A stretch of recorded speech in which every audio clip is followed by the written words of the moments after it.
నమస్తే, welcome to Telugu రాజ్యం. ప్రస్తుతం మనతో పాటు స్టూడియోలో సినీ మరియు రాజకీయ విశ్లేషకులు దాసరి విజ్ఞాన్ గారు ఉన్నారు. నమస్కారం అండి. నమస్తే. సో బిగ్ బాస్ సీజన్ అయితే జరుగుతూ ఉంది. సో దానిలో భాగంగానే రీతు చౌదరి పైన సంజన కొన్ని కామెంట్స్ అయితే చేసింది. అదేంటంటే రాత్రి అయితే చాలు పవన్ దగ్గరికి వెళ్ళి అనే కామెంట్స్ అనేవి చేసింది. దీన్ని ఎలా చూడొచ్చు అంటారు? First of all Big Boss ఇప్పుడు ప్రజెంట్ నడిచేది ఆఫ్టర్ పేరెంటల్ వీక్. చుట్టపు చూపులన్నీ అయిపోయిన తర్వాత అందరికీ కావాల్సిన ఇన్పుట్స్ అన్నీ వస్తాయి బయట నుంచి. ఎవరు ఎలా ప్రవర్తించాలి, ఏం చేయాలి అనేవన్నీ తెలిసిపోతాయి. ఎవరితో కలిసి ఉండాలి, ఎవరితో విడిపోవాలి, ఎవరితో దగ్గర ఉండాలి, ఎవరితో దూరంగా ఉండాలి, ఇవన్నీ తెలిసిపోతాయి. చెప్తారా పేరెంట్స్ వచ్చి? అంటే మామూలుగా ఇన్పుట్స్ ఇస్తూ ఉంటారు కదా. అవునా? దాన్ని బట్టి అర్థమైపోతుంది. ఆ తర్వాత వచ్చే నామినేషన్స్ ఏదైతే ఉంటుందో ఒక్కొక్కరి బిహేవియర్ బయటకు వస్తూ ఉంటుంది. ఇప్పుడు ఫర్ ఎగ్జాంపుల్ సుమన్ శెట్టి ఉన్నాడు. వాళ్ళ ఆవిడ వచ్చి ఏం చెప్పింది, తనుజతో కొంచెం దూరంగా ఉండు లాంటివి ఏవో చెబితే ఆయన ఊరికే తనుజను నామినేట్ చేసేసాడు. భరణికి చాలామంది ఇన్పుట్స్ ఇచ్చాడు, నిన్ను వాళ్ళిద్దరు రూల్ చేస్తున్నారు అని. ఆయన ఆ ఇద్దరిని నామినేట్ చేసాడు. ఇట్లా ఒకరి మీద ఇట్లా ఉంటుంది. అండ్ కొంతమందికి ఏంటంటే స్ట్రాటజికల్గా అటాక్ చేసే వాళ్ళని, నా గురించి ఏమైనా మంచి వ్యాలిడ్ పాయింట్స్ ఉన్న వాళ్ళవి అలా అలా కొనసాగుతూ ఉంటుంది. ఇక్కడ జరిగిన రెండు ఇష్యూస్ ఏంటంటే సంబంధం లేని ఇద్దరు నామినేషన్లు వేసుకుంటున్నారు. అతన్ని ఈమెను అతను ఏదో వాళ్ళ ఇష్యూ. మధ్యలో డెమాన్ పవన్ కళ్యాణ్ దూరారు. అవును. పక్కోల నామినేషన్లో వీళ్ళు దూరి ఈయన మెడబట్టేసుకున్నాడు. పవన్ ఇతన్ని కళ్యాణ్ని డెమాన్ గొంతు పట్టుకున్నాడు. ఇది యాక్చువల్గా మ్యాన్ హ్యాండ్లింగ్ కిందకి వస్తుంది. అవును. గట్టిగా మాట్లాడితే రెడ్ కార్డ్ ఇచ్చి అబ్బాయిని బయటికి కూడా పంపొచ్చు. వాళ్ళిద్దరు వేరే వాళ్ళ నామినేషన్ అయితే వీళ్ళెందుకు వచ్చారు? అట్లా అయిపోయింది సిచ్యువేషన్. సో ఇతన్ని యాక్చువల్ రెడ్ కార్డ్ ఇచ్చి బయటికి పంపొచ్చు. సరే, ఏంటి ఇంత హాట్గా ఉంది? ఒకవేళ ఇతన్ని రెడ్ కార్డ్ ఇచ్చి బయటికి పంపిస్తే ప్రతి సీజన్లో ఇద్దరు ఒక కపుల్స్ లాగా యాక్ట్ చేసే వాళ్ళు ఉంటారు. అవును. అందులో ఒకరిని విడదీస్తూ ఉంటే అవతలోడికి ఉండే ఎమోషన్స్ అది టీఆర్పీ బొల్లుమంటది ఒక్కసారిగా. అవును, తెలిసిన విషయమే. దాన్ని క్యాప్చర్ చేసుకుని దాన్ని వదులుకోరు బిగ్ బాస్ టీం కూడా. కాబట్టి డెమాన్ ఒకవేళ ఈ వీకెండ్ రెడ్ కార్డ్ ఇచ్చి ఎలిమినేట్ చేస్తూ ఆమె ఏడుపుడు పెడబొబ్బాలు ఇవన్నిటిని ఏమైనా హైలైట్ చేస్తారా ఆ ఎపిసోడ్ రక్తి కట్టించడానికి అనుకుంటే, ఇక ఎలిమినేషన్కి సిద్ధంగా ఉంది ఈ అమ్మాయి దివ్య. ఆ పిల్లకి ఓటింగ్ తక్కువ ఉంది. అలాగే ఈవెన్ సుమన్ శెట్టికి ఓటింగ్ తక్కువ ఉన్నప్పటికీ కూడా ఈ అబ్బాయి కొద్ది గొప్ప సింపతి ఓట్స్ పడితే కానీ ఆ పిల్లకి పడవు. కాబట్టి తను వెళ్ళిపోతుంది. అండ్ తను వెళ్తూ ఉంటే భరణిలో ఉండే ఎమోషన్ కూడా చూడండి. ఎందుకంటే భరణి వెళ్ళిపోయేటప్పుడు ఆ పిల్లలో ఒక ఎమోషన్ చూశారు అందరూ.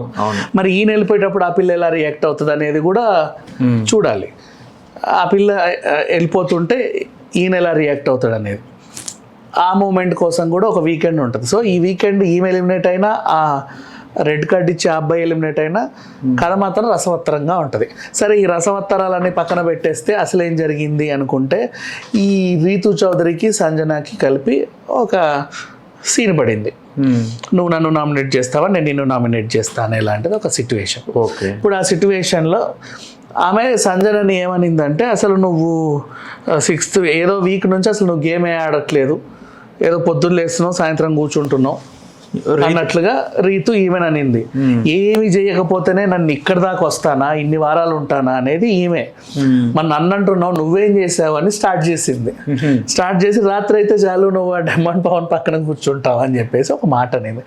ఇక రీతుకి ఆ పదం అనేది ఎట్లా ఉందంటే, ఎవరినైతే అనకూడదో వాళ్ళనే అనింది, ఎవరికైతే తగలకూడదో వాళ్ళకే తగిలింది, ఎవరైతే బ్లేమ్ అవ్వకూడదో వాళ్ళే బ్లేమ్ అయిపోయారు. రీజన్, రీతు అనే ఒక అమ్మాయి బిగ్ బాస్ హౌస్కి వచ్చిన ఫస్ట్ వీకే బయట ఒక మొగుడు పిల్లల గొడవ జరిగితే ఆ మొగుడుకు సంబంధించిన ఆవిడ మా ఆయన్ని పలానా ఆవిడ రాత్రుల్లో ఇంటికి వచ్చి కలుస్తుంది, లిఫ్టుల్లో తిరుగుతిరుగో చూడండి వీడియోలు అని బయట పెట్టింది. అవును. తర్వాత మొగుడు పిల్లల గొడవ ఏమైందో తెలియదు కానీ అప్పటి నుంచి రీతు చౌదరి మీద మాత్రం ఒక ఫోకస్ ఉంది. ఇప్పటివరకు ఆ పిల్లకి తెలియదు బయట ఏం జరుగుతుంది అనేది. ఆమె తరఫున స్టాండ్ తీసుకొని కూడా ఎవరు మాట్లాడలేరు. నెక్స్ట్, అప్పుడు ఆ ఎలిగేషన్స్ వచ్చిన టైంలో ఈమె లోపల అటు పవన్ కళ్యాణ్తో ఇటు డెమాన్ పవన్తో కొంచెం సన్నిహితంగా ఉండడంతో ఈ పిల్లి ఇట్లాంటిదే అట్లాంటిదే అని చెప్పి 100 కామెంట్లు పెట్టారు. నెక్స్ట్ అది పోతా పోతా పోతా కొన్నాళ్ళకి అయ్యో పాపం ఈ పిల్ల మంచిదేలే అంటే ఇన్ని రోజులు ఉన్న తర్వాత చూసి ఫోన్లే పాపం మంచిదే, ఈమెకు కూడా కొన్ని ఎమోషన్స్ ఉంటాయి, ఈమె కూడా బాగానే ఆడుతుంది అనుకున్నారు. తర్వాత డెమోన్తో ఆమెకున్న సాన్నిహిత్యం చూసేసరికి బయట వాళ్ళు కూడా ఫోన్లే పర్లేదు బాగానే ఉన్నారు ఇద్దరు, వాళ్ళ ఇదిలో వాళ్ళు పోతారు అన్నట్టుగా వదిలేశారు. ఓకే. వాళ్ళ పేరెంటల్ వీక్లో పేరెంట్స్ వచ్చి కూడా లడ్డూలు, నోట్లో జిలేబీలు, జాంగ్రీలు పెట్టి ఆనందపడేసరికి వీళ్ళు కపుళ్ళు అట్లా ఫిక్స్ అయిపోయారు. అంటే ఆ మీద ఉన్న నెగిటివిటీ కొంచెం పర్వాలేదు అనే రేంజ్లో పాజిటివ్గా తెచ్చుకుంది. ఇప్పుడు మళ్ళీ ఏమైందంటే మొన్న సండే రోజు మండే రోజు ఇక్కడ ఈ ఫైట్ ఎలిమినేషన్, అంటే అది కూడా సండే రోజే అక్కడ జరుగుద్ది, మనకు మండే వస్తుందిలే. అవును. ఒకే సండే ఏం జరిగిందంటే హౌస్లో ఈ అరుపులు కేకలు.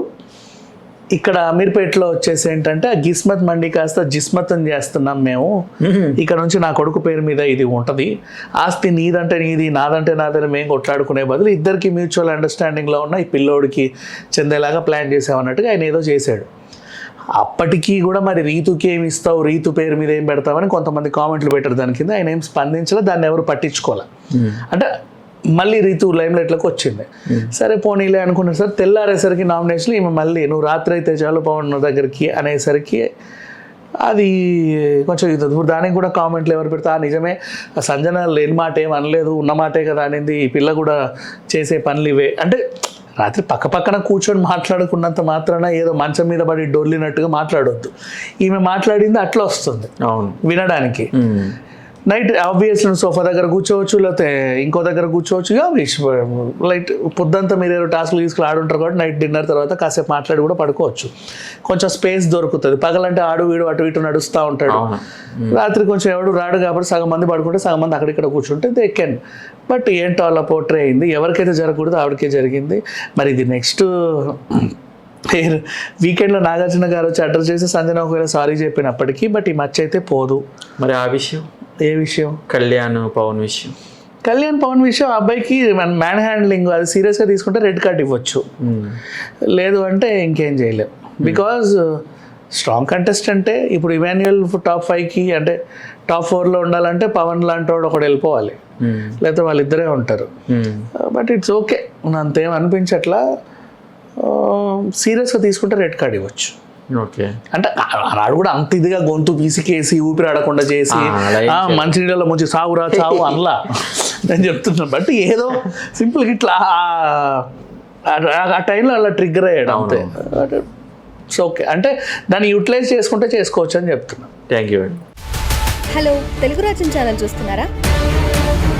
సామాజిక రాజకీయ జీవన చిత్రణే తెలుగు రాజ్యం. అతిశయోక్తులు అసత్యాలు ఉండవు. రాజకీయ కోణం కాదు, ప్రజా కోణమే కొలబద్ద. తెలుగు రాజ్యం వీక్షణ మీ ఉత్తమ అభిరుచికి నిదర్శనం.